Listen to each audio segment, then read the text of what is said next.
What is up guys, Groge Gaming here. Welcome back to another Clash Royale video. Check it out guys, we've got 12 wins in Grand Challenge and it was using this deck. So it's a minor mortar bait deck. I've done a similar kind of deck before, but this is a bit different. And this is just really strong. As you can see, I think I used this from about, I was 5-2. Then I went 1, 2, 3, 4, 5, 6, 7 wins to go 12-2. And as you can see, it absolutely kills bait decks because you've got the zap, the princess, and the log with the mortar in there as well. Did really well against this balloon deck. I'm pretty sure this guy with the graveyard should have beat me because he's got the E-Wiz, the bowler, the baby dragon, just everything. Tornado, poison, should counter me pretty hard. We beat a 3 Musketeer deck without any kind of big spell, so this deck is just crazily strong. So obviously the main thing for this deck is baiting out different aspects of the opponent's deck. You can either use the mortar to go offensive or the miner. And in this kind of GC meta, you can get a lot of value out of the Minion Horde because no one really seems to be running arrows. And you can kind of snipe the princess. If you throw in a Minion Horde, you can snipe the opponent's princess pretty easily as well. So let's jump into this replay here against the 3 Musketeer deck and just see how we got on. I said wow because this guy is in Spirit Hawk, which is Toby Spirit Hawk's clan. So I think they're pretty strong players. But as you can see from this start and with the bandit, you can kind of guess that it's going to be some kind of bridge spam or miner kind of deck. So obviously with the pump in there, you know that it's going to be some kind of beatdown, so maybe a pump with 3 Musketeers. This is pretty good here. I probably could have zapped and got some more damage on the pump, but that's not to worry. We still gained a pretty decent elixir lead from that, as you can see. We're up by about 2 or 3 elixir there. And then after realising what kind of deck he has, obviously I know that I've got to keep the pressure up. I think no, he does get the connection. But I think I realised he had 3 Musketeers and his spell was zap. So it meant my Goblin gang was pretty effective in this kind of matchup. So there's the zap. And we're able to get a lot of value out of the mortar. I think that's 3 shots. 1 or 2 shots with mortar is really good. But I think we got 3, 4 shots maybe. So we kept the pressure up really nicely there, and he only has a couple of things to tank the mortar, so against pump decks you want to keep the pressure up. So if you let them sit back and gain that elixir lead, they are going to destroy you. I think we take down this entire tower. He doesn't defend it at all. This was a bad miner play. He did pretty well there in kind of guessing where I was going. But to be honest, this battle ram didn't really need defending that much. The barbarians wouldn't have got that much damage, but I think at this point in the game it was pretty safe to defend it anyway. So mortar going down again. And then at this point, I'm kind of planning on using the Minion Horde for the left side. That will clear it up. Probably didn't even need it, to be honest with you.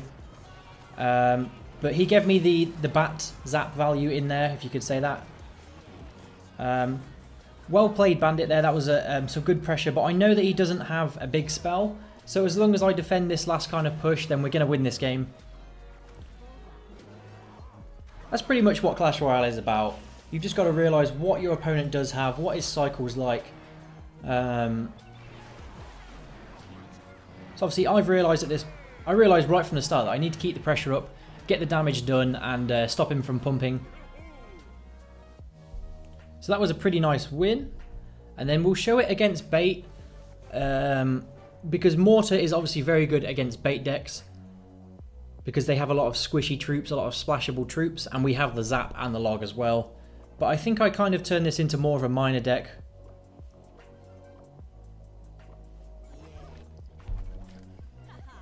But yeah, you're able to get a lot of value out of some of the different cards in this deck.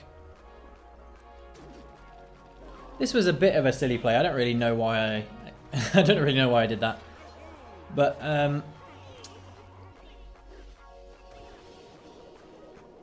I think we did a fine job here, really. And in this matchup, the Minion Horde can get a lot of damage done if you can stop their princess from kind of killing it. As you can see here, we just get a lot of random damage because he doesn't do a very good job. He went fairly aggressive with the barrel. But yeah, you want to get their princesses with the miner so that you can save your zap and log. Well, you can save your log then for other things, so... But yeah, you've just got to be patient, and I would definitely save the log for the Goblin barrel. Obviously here he caught me a little bit low on elixir, but we still managed to get one mortar shot on the tower.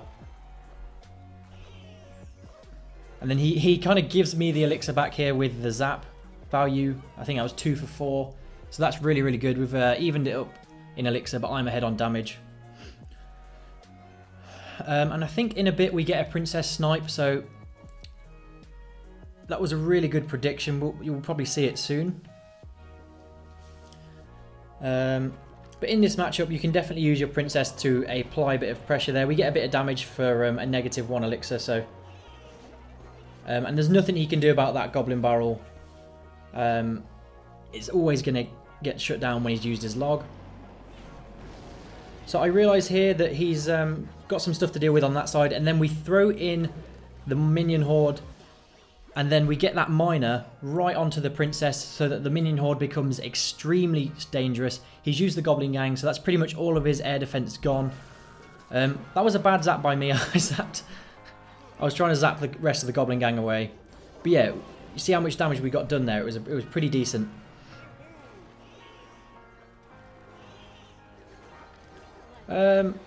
So again, he's just trying to pressure us. And at this point, I think I know that I can win it fairly easily there. I was having some lag issues in this game as well, but I was still able to get the win. So you can, if you play your mortar as often as possible in this matchup, you're going to be good because it kind of stops him from using princesses. So obviously here you can see I lagged. I couldn't get my log down in time, but that's not to worry. And at this point, all I need is a zap and a log or a miner. That was a pretty good miner placement. So that is a very good matchup for this deck. Let's just open up the chest anyway. Grand Barbarians, Prince, Bomber, Mega Minion. Let's see what we're getting. Valkyrie, Spear Goblins, Goblin Gang, Bats, 76 Rocket. That's pretty good. And we're going to get a Legendary. That's pretty awesome. What do you think it's going to be? I reckon some kind of Lumberjack or something like that. Let's see what we're going to get. An Electro Wizard. That's pretty good. I am 17 away from level 5. A long way to go yet. But we won't stop. I think the key thing with this deck is seeing what the opponent has first, whether it's a beatdown deck. So if it's a Golem deck, then you definitely want to save the mortar for defending, because otherwise your troops are just going to get ruined by all of the supporting troops. So you can't kind of go with a mortar, a knight, and then a minion horde to kill the supporting troops. That'll work really well. You want to use the miner and pressure when they pump up. Against any deck that has pumps, you always want to pressure with the miner if you can. Or if it's in the middle, you could take it out with the mortar. That kind of works. If they use the log on your princess, then you've got the Goblin Gang, which provides a lot of value. If they use the arrows, then you can use these other cards. Defensively, it's pretty strong.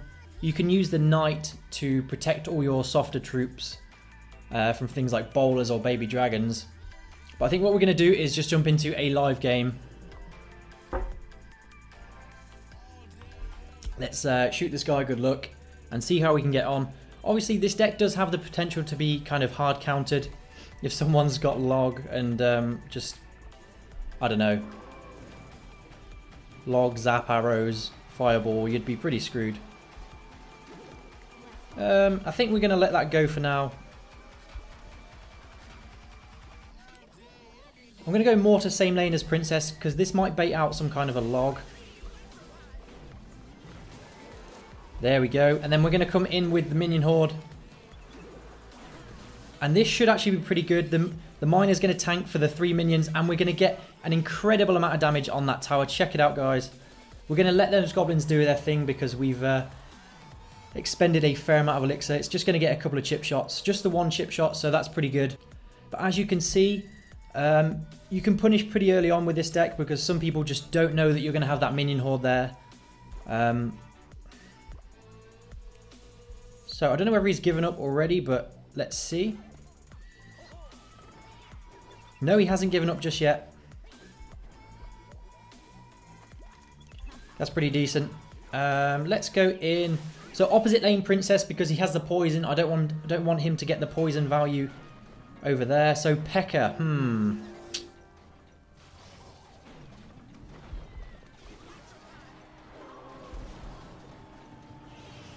Let's just see if, yeah, we can get rid of that. And then what we want to do is get rid of these minions and then zap it all away. Hopefully we don't get a Pekka shot. No, we do get a Pekka shot on the tower. I would say this deck, his deck should counter mine because he's got the zap.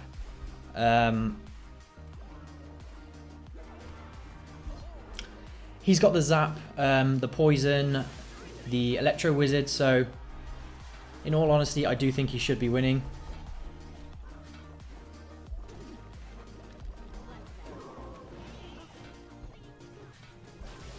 Let's try and get rid of this electro wizard. Fairly decent poison there from him, but obviously this now means that the minion horde should be really, really effective. So let's go in and go at the... Oh, I sent in the miner. Come on.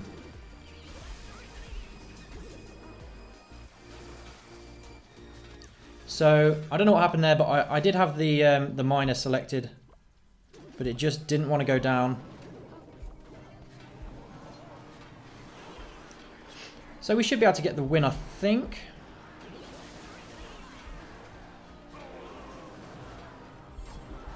Yeah, we're going to take it into overtime. Pretty annoying that, I don't know what happened there, but I couldn't select my my miner and send that over. Let's see if we can get some kind of mortar thing going on here. He probably dropped the Pekka, yeah. Well played.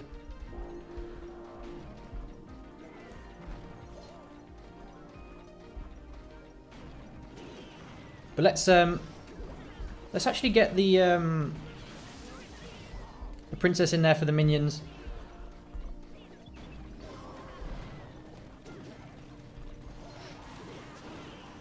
Should be pretty good.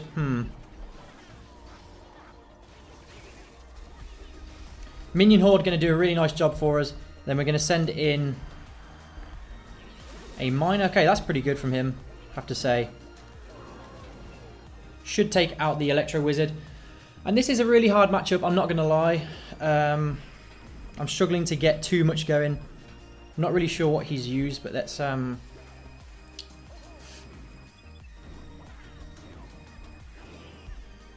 I think the key thing in these kind of matchups is just trying to outplay your opponent. So if perhaps we go for something like this, then we could be pretty good. He's got the zap and then the electro wizard coming in. Let's log that back.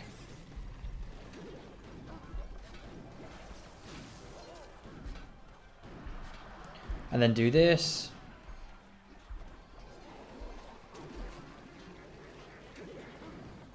And then hopefully if we can get a log in there. Yes, we're going to take down the tower. So guys, that was really tough.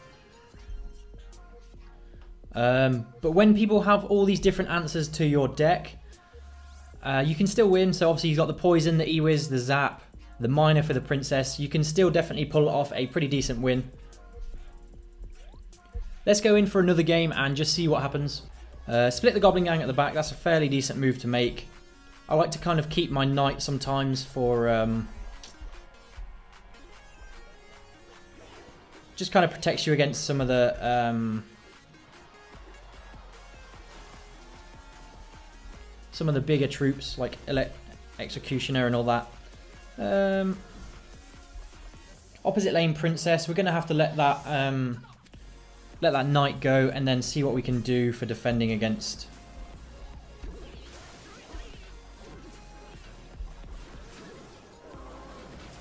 Okay, so that's pretty well played from him, but he's used his zap, and then I can just zap away the bats and the Inferno Dragon Here we go.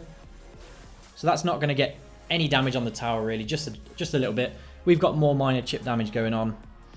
So he's got the minor poison deck. He probably has a Pekka or something like that. But if he doesn't, then the mortar could be pretty good. So let's give the mortar a go and test him out. Mega Knight. He would have Mega Knight, wouldn't he?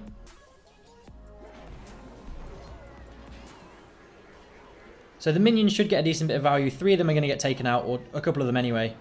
But we've managed to get a fair bit of damage onto that tower. Okay, this is going to be tough. So he's got the minor, Mega Knight.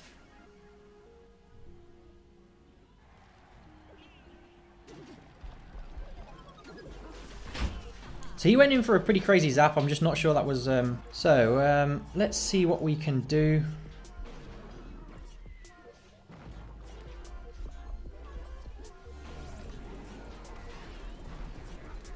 Should hopefully take out that Mega Knight in an okay fashion.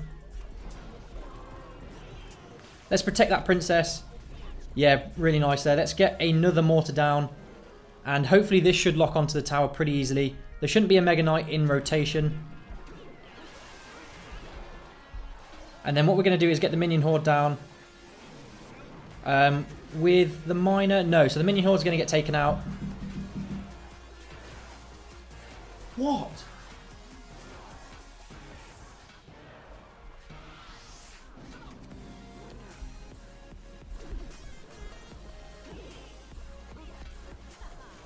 So get the Minion Horde on the old Inferno Dragon. And then that should be good game. Yeah, there you go. Sorry, I had people distracting me, trying to get my attention when I was recording then. But anyway, yeah. So I'd say again that his deck was probably a counter. No, maybe mine kind of counters his because I'm able to get the mortar down if I outcycle his Mega Knight. So that was pretty good. But yeah, let me know what you think of this deck. Give it a go. If you need any tips, just ask in the comment section and I'll be sure to answer. But I hope you've enjoyed this video. Don't forget to leave a like, comment and subscribe, and I will see you in the next one. Peace.